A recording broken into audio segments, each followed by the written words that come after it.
İstəyirsiniz ki, elə bir saat taxasınız ki, biləyinizə o saat fərq yaratsın. Yəni Orient Star brendin daha premium xətti kimi fəaliyyət yəni başlayır. Orientlə eyni qiymətə də, Orient Starla da eyni qiymətə Seiko da ala bilərsiniz, Citizen də ala bilərsiniz. Amma məsələn, Orientdən başlanğıc 370 manata mexaniki saat ala bilərsiniz. Rolex Pepsi dizaynında olan Submarine kolleksiyasından Pepsi dizaynında olan modelinin istehsalını artıq dayandırır. Orient Star 2023-cü ildən etibarən artıq yeni M kolleksiyasını təqdim etdi. Kosmos dizaynlı modellərdir və 3 xətt var M kolleksiyasında: M34, M42, M45.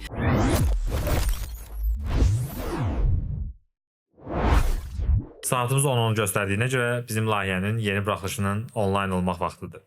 Bu səfərki buraxılışımızda da yenə Xəyalə və mən olacaq. Artıq bizim ikinci görüşümüzdür.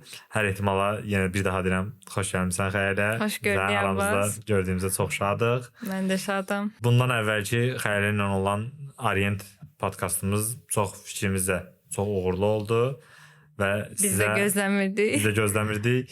Sizə də bunlara görə çox belə qucaq dolusu çox sağ ollarımızı göndərmək istəyirik. Var olun. Like eləyən barmaqlarınız və izləyən gözləriniz var olsun. Nəsə demək istəyirsən Xəyalə? Yəni ümumilikdə geri dönüşlər yaxşı ya da pis bütün hallarda bizim üçün yaxşıdır. Biz həm bilirik ki, istiqamət olaraq daha çox nə bəyənilmə və s. hansı istiqamətə yönəlməliyik. Həm də ki, yəni bizə motivasiya verir ki, növbəti dəfələrdə biz yeni buraxılışlar hazırlayaq, yeni bir şeylər düşünək, yeniliklər edək. Əlbəttə ki, məncə bu elə necə deyirəm, oradan da görsənir ki, bizim üçün necə motivasiya edici bir şeydir bu. Hardasa axırıncı dəfə baxanda 1600 izləməsi var idi. Bu da bizi qane edir, sevindirici haldır. Bir daha təşəkkürlərimizi bildirmək istəyirik. Həm fikirləriniz üçün, həm videoya axıra qədər oturub baxdığınız üçün. Çox maraqlı fikirlər orada var idi, çox maraqlı şərhlər var idi. Negativlər də var idi, amma yəni necə deyim, belə ciddi bir şey yox idi orada. Tamamilə haqlı belə deyərdim, haqlı şərhlər, haqlı iradlar da var idi. Biz də bacardığımız qədər istəyirik ki, o iradların da üzərində işləyək və sizə daha yaxşı məlumatlar, daha dolğun, daha geniş məlumatlar ötürək. Keçən dəfəki buraxılışımızda sırf biz Orient haqqında danışmışdıq və Orient Star'ın sadəcə belə deyərdim, üzərindən keçmişdik. Bu səfərki buraxılışımızda istəyirik ki, biraz daha çox Orient Star'dan danışaq. Çünki Orient Star bizdən biraz incimişdi ki, niyə Orient haqqında danışmışsınız, mənim haqqında danışmamışsınız. Ona görə də istəyirik ki, bugünkü buraxılışımızda sırf Orient Star'a fokuslanaq və Orient Star'dan danışaq. Onunsa Xəyalə başlayım sənə sual atəşinə tutmağa. Birinci, belə deyərdim də, qlobalda olan araşdırmalarıma görə belə bir deyim var ki, Orient Star lazım olduğu, belə deyərdim, dəyəri görmüş. Sənin bu haqda fikirlərin mənim üçün maraqlıdır. Mən də elə düşünürəm. Orient Star underrated brend deyilir. Yəni ümumilikdə dəyərindən biraz daha keyfiyyət, yəni haqq etdiyi, layiq olduğu dəyərdən biraz daha aşağı dəyərləndirilən bir brend kimi. Yəni bu nə deməkdir? Nəzərə alanda ki, Orient Star son illərdə çox böyük yeniliklər edib. Yəni hansı ki bu yeniliklər bəlkə başqa bir saat brendi etsəydi yenilikləri daha partlayış olardı bəlkə, daha çox trenddə olan bir bəli, daha danışılardı ən azından. Orient Star isə biraz nisbətən kölgədə qalır. Bəlkə biz bu haqda da danışmışıq. Bəlkə də bu elə brendin öz seçimidir. Müəyyən qədər kölgədə qalmaq və özünü bu yolla qorumaq. Yəni bu yanaşmalardan biri bu da ola bilər. Deyə bilmərəm ki, yəni onlar hər halda dəyərləndirirlər bütün situasiyaları, təhlükə və yaxud da ki digər situasiyalara istəsən bu haqda danışarıq yenə. Bəlkə də yəni özləri seçirlər. Yəni çünki PR məsələlərinə keçən dəfə də bildirmişdim. PR məsələlərinə o qədər də fokuslanmırlar. Yəni yeniliklər təqdim edirlər, amma bu yeniliklərdən kimlər xəbərdar olur? saat xüsusi olaraq saat qurmələri deyək də, saat Məncə də. həvəskarları, saat qurmələri sözünü hardasa görməmişəm özümdən. Bu dəqiqə kəşf elədim. Alta şey yazılır, hashtag saat qurmələri. Yəni saat həvəskarlarının xəbəri olur ki, Arienstar belə bir yenilik eləyib misal üçün. Olur bizdə də hansısa limitli buraxılış olur.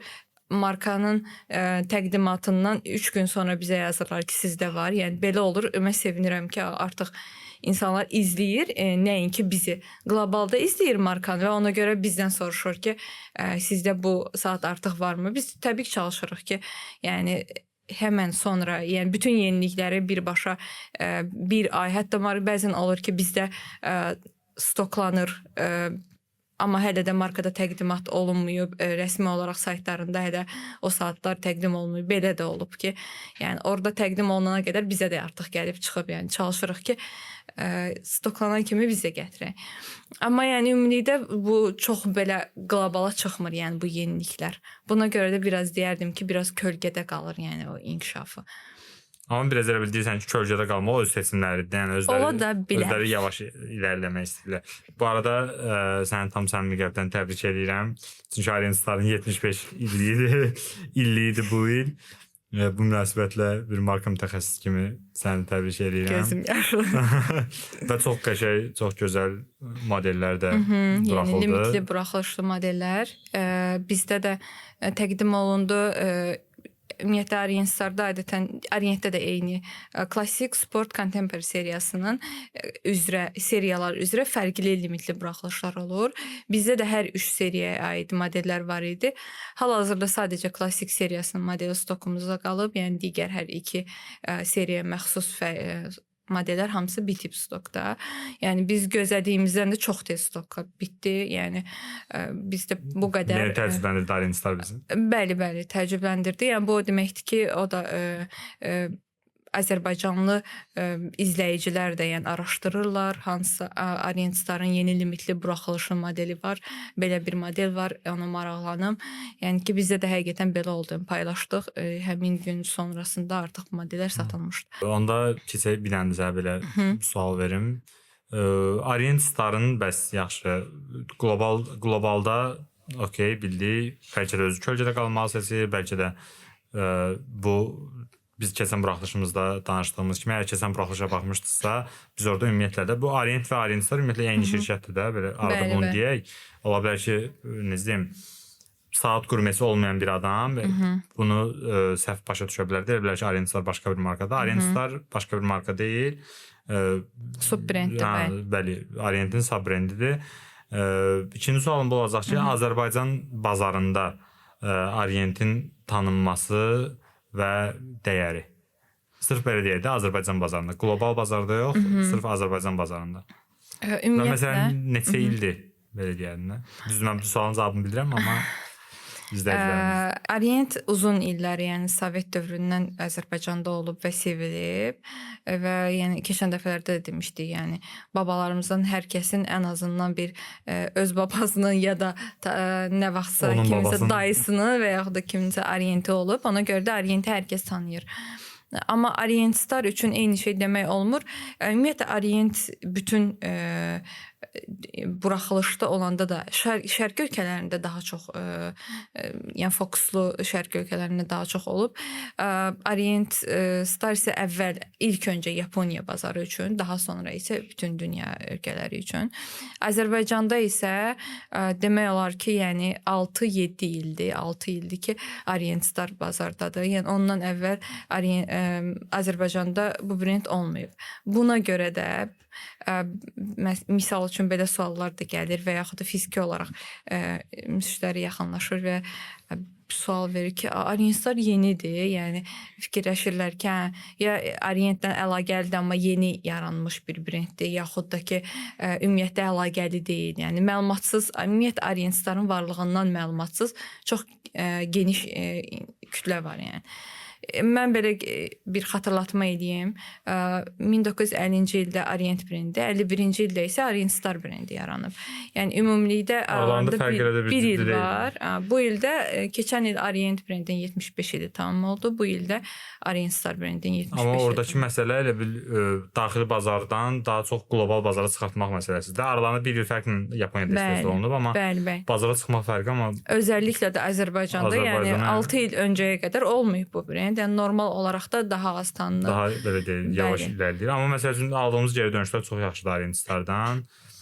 Hətta deyərdim servisə ümumiyyətlə yəni nə Orient və ya Orient Star saatlarına görə servisə müraciət halları çox az olur. Olanda da biz belə təəccüblənirik ki, yəni servisə Orient saatı gələndə qaçaq gedirəm ki, görəsən nə problem deyə özümə də marağı gəlir ki, olurmu belə? Yəni misal üçün bir buraxılışda tutaq ki, mən misal üçün deyirəm, 5000 ədəd saat buraxılır. Birində kiçik bir nöqsan və yaxud da ki, istehsal xətası ola bilər də, bu da bir ehtimaldır da. Yəni bu ehtimalı tam sıfıra endirəcək hələ ki elə bir sistem yoxdur. Yəni demək olar ki, olmur. Yəni belə bir case yadıma gəlmir hətta o dərəcədə. Ümumilikdə də mən bir detalı unutdum. Orient Star haqqında bildirəcəkdim ki, yəni Orient Star ilk öncə, yəni Orient yaranandan sonra brendin daha premium xətti kimi fəaliyyət yəni başlayır. Birincisi Orient Star ilk başlayanda da daha mürəkkəb mexanizm, daha mürəkkəb komplikasiyalar, daha fərqli mexanizmlər üzrə istehsal, yəni məqsəd sırf bu yöndə olur. Orient Star brendi daha premium segment üçün yaradılır və daha qəliz komplikasiyalar, daha qəliz mexanizmlər üçün bu xətt ayrılır. Belə brendlərin, belə deyək, premium sub brendlərindən danışmışkən, belə bir məsələ var ki, keçən dəfə bizə çox şərh almışdıq Seiko barəsindəki. Ümumiyyətlə belə deyim də, Orient'i müqayisə eləyəcəksə, Orient'i istər Orient olsun, istər Orient Star olsun müqayisə eləyəcəksə, Yapon markalarla da müqayisə edə bilərik və bu müqayisəyə belə deyərdim açıqdır, həm Orient, həm Orient Star. Nəyə görə? Ən birincidən də mövzuya giriş formamızdan da elə bura misal çəksək, qiymət məsələsi. Məsələn, mən razıyam. Orientlə eyni qiymətə, Orient Starla da eyni qiymətə, Seiko da ala bilərsiniz, Citizen də ala bilərsiniz. Amma məsələn, Grand Seiko ala bilərsinizmi? Səncə ala bilərlər? Pulları varsa Grand Seiko. Yəni bu məsələ nədir? Biz istəmirik. Seiko əladır. Citizen əladır. Grand Seiko əladır. Eco Drive əladır. Bəyənirik, almağınızı tövsiyə edirik. Amma məsələn bizim sadəcə dediyimiz nədir? Qiymət məsələsini göz önündə bulundursaq, əlbəttə ki, sənin varsa məsələn 13 min, 14 min, 15 min varsa, Grand Seiko almaq istəyirsənsə, al. Yəni yaxşı ucuzmarsan. Kateqoriya biz bir-birimizdən necə. Amma məsələn, daha aşağı qiyməti müqayisə eləsə, məsələn, Orientdə hansı qiymət civarında avtomatik mexaniki saat almaq olar? Orientdə başlanğıc 370 manata mexaniki saat ala bilərsiniz. Polad keyfiyyəti falan məncə əla olacaq qaydasında. Bu Seikoda mümkündürmü? Yox. Seikoda ala bilərsiniz. Bəlkə də mümkün deyil. Hansısa bir əgər varsa elə bir model şərhlərə qeyd eləsəz, biz də şad olarıq. Orada məsəl üçün qeyd edə bilərsiniz də, varsa elə bir model. Ala bilərsiniz məncə, amma kvarts ala bilərsiniz. Mexaniki məncə çətin. Citizen'də də ümumilikdə, yəni misal üçün Orientdə siz 450 AZN büdcə ilə polad bilərzikli, mexaniki və safir şüşə ilə bir saat ala bilirsiniz. Hətta safir şüşə ilə ala bilərsiniz. Əla üstünlükdür, yəni mükəmməldir. Bu qiymətə safir şüşə ilə mexaniki saat mükəmməldir. Bunu başqa hər hansı bir brend bizə vermir. Qaldı ki, Citizen, Seiko, belə deyək də, Orient, bu ümumiyyətlə də Yapon nəhəngləri var da.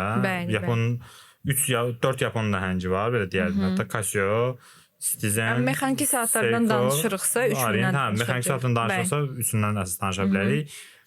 Citizen, yəni araşdırsaz da bir balaca, kiçik bir şirkət deyil. Citizen böyük bir qrupdur, hətta daxilində İsveçrə markalarını Bəli, bəli. saxlayan bir Fredrik qrupdur. Konstant belə Məsələn, Citizen Fredrik qrupun Konstant da tərkibindədir. Citizen qrupun tərkibindədir və biraz da arxaya belə çəkilib Citizen qrupa daha ətraflı baxsaz, Citizen qrupun arxasında dayanan güc nədir? Miyota. Miyota. Yəni hər 3 saatdan Hər 3 saatdan ən azından biri Miyota mexanizmidir. Bu istər İsveçrə saatları olsun, istər Avstriya saatları olsun, istər Belçika, istər Almaniya, istər Yaponiya brendləri olsun. Yəni Miyota belə necə deyim, türklər demişsən, küçümsəməyə lazım olmayan bir Təbii. şirkətdir, nəhəng şirkətdir. Və eyni formada da Seiko. Hətta Orient də məsəl üçün Epson qrupun tərkibindədir. Alıb belə deyərdim markanı, Orient markasını və Orient Starı. Amma məsəl üçün alıb özünə rəqib də eləmir. Və ya məsələn də təcrübədə belə bir teoriyada belə bir şeylər var ki, məsələn Rolex və Tudoru götürsək, Tudor Rolexin balaca qardaşıdır da belə deyək. Çox vaxt şirkət nə edir? Tudorun üstündə nəyisə qismən test eləyir. Məsələn, hər hansı bir siferblatında mı, poladında mı, kəmərində mi test eləyir və kütlənin test yoxlayır. İnsanlar bəyəndi mi, bunu bəyənmədi. Çünki bunu birbaşa Rolexin üstündə eləsə, ziyan da eləyə bilər. Və bu arada bir dənə belə deyim, qısa bir dənə sizə məlumat verim. Bonus məlumatı da belə deyim. Ümumiyyətlə hər buraxıcı biz belə bonus məlumatlar yazırıq. Bonus məlumat verim bir dənə. 2026-cı ildə Rolex Pepsi dizaynında olan Submarine kolleksiyasından Pepsi dizaynında olan modelinin istehsalını artıq dayandırıb. Yəni əgər bir Submarine Pepsi saatınız varsa, onu mütləq şəkildə satmırsınız. Böyük ehtimal ki, gözləyirsiniz. Böyük ehtimal ki, çox da belə keyfiniz istəyən dəyərlənəcək. Ona görə onu belə kolleksiya dəyəri artacaq. Yavaşca qoyursunuz qutusuna, ağzını bağlayıb qoyursunuz qırağa. Vaxtı gələndə onu çıxardırsınız. Çünki yəni istehsal dayandı, bilmirik. Bəlkə də nə vaxt təzədən yenidən, amma inanmıram yenidən başlayacaq. Yox. Amma ola bilər, böyük ehtimal Rolex nəsə yenilik eləyəcək. Gözlənilir yenilik. Çünki niyə çıxartsın da, ən çox belə deyək də, ən favori modellərdən idi. Onu çıxartdısa, ola bilər ki, yeni bir model ola bilər, ya hər hansı bir təməl baza modelinin üstündə hər hansı bir yenilik ola bilər. Bu Rolex Tudorun üstündən danışdığım teoriya fikirləşirəm ki, ola bilər ki, məsələn də Seiko ilə Orient nəsə belə bir şey eləsin, amma mən də düşünmürəm ki, belə bir şey var. Amma məsələn belə bazarda belə deyək də, bu saat dünyasında belə bir teoriya var ki, ola bilər ki, bunun üçün alıb bəlkə Orienti.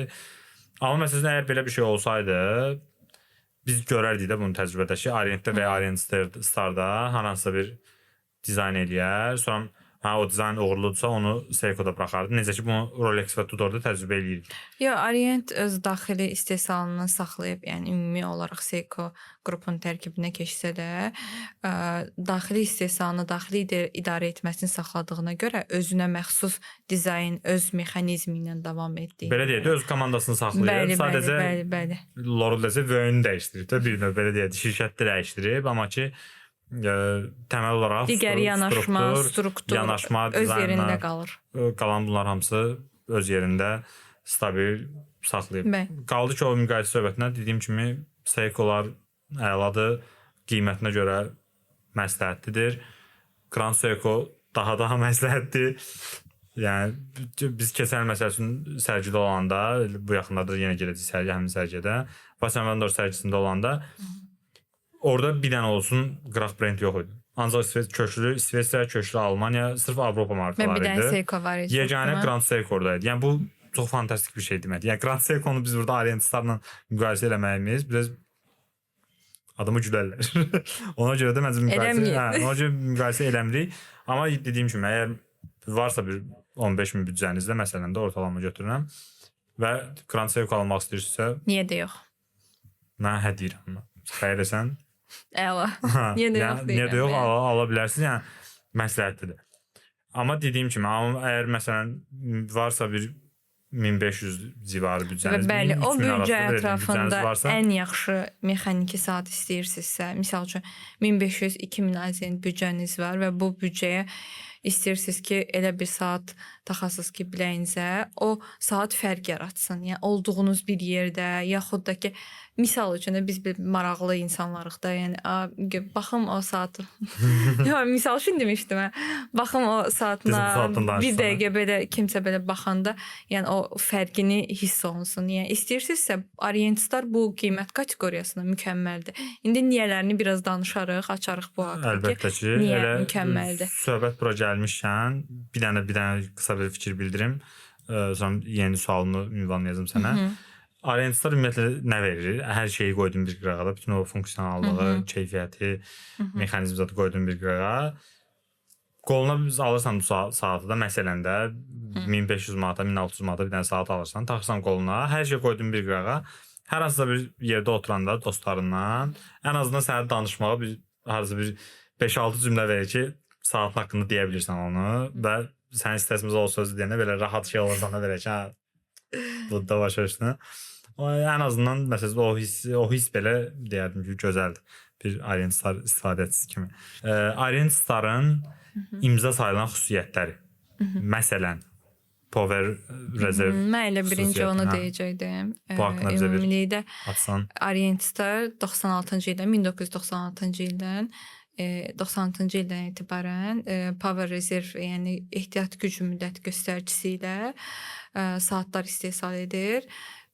Bu keçən əsrin artıq sonu deyək, yəni əla yenilikdir və o dövrdən artıq bütün Orient Star modellərində istisnasız hazırdakı bütün Orient Star modellərində Power Reserve var. Can qurtaran bir yenilik. Bəli. Bu da artıq brendin imzasına çevrilib. Yəni biz 900 manatlıq bir Orient Star saatında da ehtiyat güc müddəti göstəricisi var. Bilməyən hər ehtimala biz qeyd edək ki, saatın mövcud enerjisini göstərir. Yəni saatın neçə saatlıq saat sonunda dayanacağını göstərir. Bəli, neçə saat balansda enerji qaldığını göstərir. 50 saatdır bir çoxunda, amma artıq son modellərdə Orient Star da qaldıraraq 70 saat edib. Bu haqqda da biraz danışarıq. Ümumilikdə deyim ki, məncə bir mexaniki saat istifadəçisi üçün çox əla bir funksiyadır. Yəni biz İsveçrə saatlarında ehtiyat güc müddəti göstəricisi ilə gördüyümüz saatlar qiymət kateqoriyası olaraq çox fərqli brendlərdir və çox high brendlərdə bu ehtiyat güc müddəti göstəricisi var. Orient Star isə yəni artıq 20-ci əsrdən artıq bunu eləyir və özünün daxili mexanizmini istehsal etmək və ona icazə verir ki, o bu qədər bahalı, başqa brendlərdə daha baha başa gələn komplikasiyaları öz mexanizmlərinin hesabına daha uyğun qiymətə, başlanğıc qiymətə də olan bir saatda da təqdim edə bilir. Buna görə də Orient Star'a dərin təşəkkürlərimizi bildiririk ki, komandasını saxlayıb. Şirkət olaraq Seiko'ya Epson kompaniyaya keçsələr də komandasını saxlayıb, sistemini saxlayıb və bizə də bu tip yenilikləri eləyə bilir. Yeniliklərdən danışmışkən elə M kolleksiyası haqqında da istəyərdim bizə biraz məlumat verəsən. Orient Star 2023-cü ildən etibarən artıq yeni M kolleksiyasını təqdim etdi. Kosmos dizaynlı modellərdir və 3 xətt var M kolleksiyasında. M34, M42, M45. Yenə də kolleksiyalar olaraq klassik, contemporary və sport seriyasına uyğun gəlir bunlar. Və hər birində də kosmos dizaynı var. Yəni fərqli ulduzlardan ilham alınma və bəzi modellərdə meteorit daşından istifadə edilmə və s. Ümumilikdə mən deyərdim ki, Orient Star M kolleksiyasını istehsal etməklə özü üçün fərqli bir era başlatdı da. Yəni elə öz daxilində fərqli bir dövr başladı Orient Star üçün. Daha fərqli ümumiyyətlə bir mexanizmin istehsalında, mexanizmin ürəyində fərqli detallardan istifadə etdi. Yəni bu bizim mən də göstərə bilməyəcəm, təəssüf ki, bilmirəm, yaxından göstərmək olacaq mı? Yaxından göstərmək olmazsa, amma biz onu əlavə edərik. Göstər orada hansı saatsa. Misal üçün bu modeldə, bu hissədə görünən bu çarx hansı ki mavi rəngli çarxdır. Orient Star burada yenilik edərək, bu əvvəl digər modellərdə poladdan idi və materialı dəyişərək silsium tərkibli etdiklərinə görə, daha yüngül olduğuna görə, bu daha yüngül olması da onun ehtiyat güc müddətini artırdı və M Collection modellərinin bəziləri 50 saat yox, 70 saat ehtiyac güc müddəti ilə təqdim olunur. Yəni həmçində bu modellərdə bir çoxunda fərqli siferblat, yəni siferblatlarda çox qatlı Bu modeldə səfərlərinizə yoxsa? bəli, o modeldə Yoxsa bir çox neçə qatlı deyil mi? qradiyent var. O çox qatlıdır. Bəli. Bu modeldir. İndi şəklində əlavə eləyərik. Hə, eləyərik. Ya görüntüsü yaxın varsa, görüntüsü. bəli. Çünki hətta bu saatlar elədir ki, bunları bəzən istəyirik təqdimat üçün ya bir şəkildə göndərəndə mən tam olaraq saatın gözəlliyini göstərə bilmirəm. Yəni çəkdiyim Mümkün də deyil. videoda. Ona görə saata gəlib Bəli, baxmaq bəli, lazımdır. bəli. Çünki o saatlarda o olan siferblatında olan o bir neçə qat hansı ki istifadə olunur və o qradiyent verir saata və saata biz baxanda dərinlik hissi yaradır. Bunu tam olaraq hansısa bir kamera ilə yansıtmaq olmur.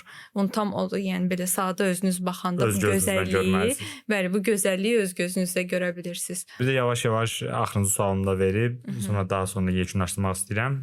Çünki dediyimiz kimi də bu mövzular elə mövzulardır ki, bir buraxılışla mümkün deyil. Ona görə çalışın o bir buraxılışları da izləyin. Məsələn də bu buraxılışa birdən-birə baxsaz, bəzi şeylər ola bilər ki, sizə aydın olmasın. Ona görə bundan qabaqki buraxılışlara da baxsaz, daha mövzuya hakim ola bilərsiniz. Bir dənə də imza özəlliyi var Orientistarın, hansı ki bu kristallarla bağlıdır.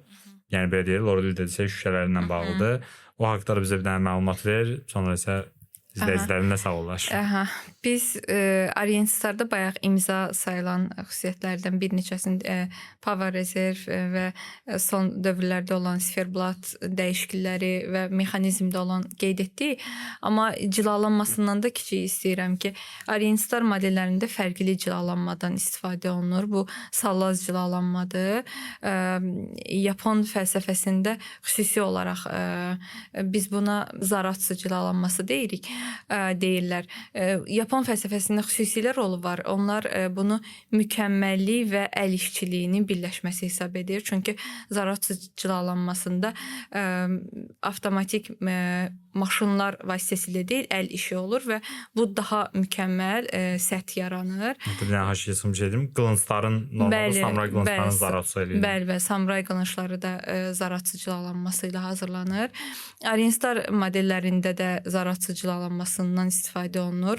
Bu bəzən olur ki, soruşurlar ki, niyə bu saat 3000-dir, bu saat 600-dür? O zaman o saatı müqayisə üçün istəyirəm, xahiş edirəm, ikisini də al, saatın hər ikisinə toxunun. Yəni fərq anında özünü bildirir. Yəni o cilalanma fərqi, saatın işçiliyi, yəni çox önəmli bir detaldır. Əlavə olaraq da bir detal qeyd edim. Orientistar M Collection modellərində antibrik safirdən istifadə olunur. Bu da bizim tam olaraq kameraya yansıda bilməyəcəyimiz bir yenilikdir, görüntüdür. Çünki safir şüşəyə əlavə olaraq da örtük tətbiq olunur və bu şüşədə olan əks etməni minimuma endirir. Yəni biz saatı əlimizə alanda şüşə yox hissi yaradır. Yəni saatda o dərinlik hissi yarandığına görə bəzən yəni həqiqətən də təmiz olanda saatda şüşə yox hissi yaradır. Və bu çox mükəmməl bir yenilik, çox mükəmməl bir görüntüdür. Burada gətirdiyimiz bəzi saatlarda da antibrik safirdən həmin saatlardan əlavə eləyərik kadra. Düzdür. Buradan biz kameraya doğru göstərsək belə onu siz bilməyəsiniz. Orientə həmişə kimi yenə də eləcəyini edib kameraya işləmir də. Bu marka deyir ki, mən kameraya işləmirəm. Onlar professional, mən daha çox pərdənin arxasında işləyirəm. Onlar professional görüntülər təqdim etsələr, əla olar ki, biz də təqdim edərik də. Dediyim kimi. Çünki sən orada belə deyərdim də, şüşənin varlığını bildirmək üçün bu kameradan çəkəndə elə çəkməlisən ki, ən azından bir işıq atmalısan da üstündən ki, işıq keçsin şüşənin üstündən. Onda da o mümkün deyil ki, yəni ya bunu çəksən elə görsəniz ki, bunun yoxdur, şüşəsi yoxdur, qırılıb eləyib. Tamdır, yəni çox qarışıq bir mövzudur. Amma belə deyərdim, yaxınlaşıb baxa bilərsiniz. Yəni istər necə deyərdim, həmin gün almasanız belə ürəyiniz istəyən ümumiyyətlə almasanız belə, yəni sizə əgər maraqlıdırsa, gəlin, baxın, yəni yoxlayan. Bizə xoşdur. Yəni siz özünüz misal üçün də sizə maraqlıdırsa ki, bu niyə bu qiymətə olsun? Məncə lazımdır ki, o saata toxunmaq, onu hiss eləmək, detallarını biraz Bəli. incələmək, hətta yaxşı olar ki, model kodunu öyrənib onu araşdırmaq, daha sonra yəni artıq o cavab özünü tapacaq ki, bu saata Tapmasa belə biz burdayıq. biz buradayıq, yaxınlaşa bilərsiniz, çay, kofe oturub müzakirə edə bilərik, saat haqqında danışa bilərik. Dediyim kimi saatı biləyinizə taxıb baxmağınız çox önəmlidir. Çünki saatı taxanda onun istər Poladın keyfiyyəti, istər saatın öz keyfiyyəti Mənim saatımda hissi də var. Mənim saatımı verir. Yəni necə deyirlər, belə o saata baxanda əgər özünü xoşbəxt hiss edirsənsə, o sənin saatın. Bəli. Bugünkü buraxılışımızı istəyirik elə burada yekunlaşdıraq, amma mövzularımız bitmir. Bu son deyil. Bu son deyil. Başqa buraxılışlarımız da olacaq. Məsələn, hər hansı bir modeli seçib belə bir şey eləyə bilərik. Xəyallə olacaq. Gələn videomuzun mövzusunu seçə bilərsiniz. Şərhlərdə qeyd edə bilərsiniz ki, hansı mövzu maraqlıdır. Sırf orient və orientlər üzərindən də əlbəttə ki. Və ya hər hansı bir modeli seçə bilərsiniz ki, o model sizə maraqlıdır. Biz sırf o model üzərindən və ya o kolleksiya üzərindən sizə detallı məlumat verə bilərik. Çünki indi tam olaraq yansıma olmur. Hər dəfə də bu məlumatı vermədim deyə fikirləşirəm. Sonra başqa bir detal deyərkən onu unuduram. Ona görə də hansısa bir mövzunun dərinliyinə getmək mümkün deyil. Yəni biz oturub M kolleksiyanın yeni modellərində olan son texnologiyalarını danışsaq, bu həm çox sıxıcı olar, həm də çox uzun olar yəni. Lazım. Ona görə də yekunlaşdırırıq bugünkü buraxılışı. Gələn görüşlərdə, gələn buraxılışlarda görüşənədək Instagram səhifələrimizi abunə olmağı, izləməyi unutmursunuz və əlbəttə ki, YouTube kanalımıza da abunə olmağı, bizə şərhlər yazmaqla tamamilə öz fikirlərinizi həm istəsəz irad da tuta bilərsiniz, istəsəz xoş sözlərinizi də yaza bilərsiniz. Tamamilə bütün fikirlərə, bütün təkliflərə açığıq. Gələn buraxılışlarda görüşənədək. Hələlik.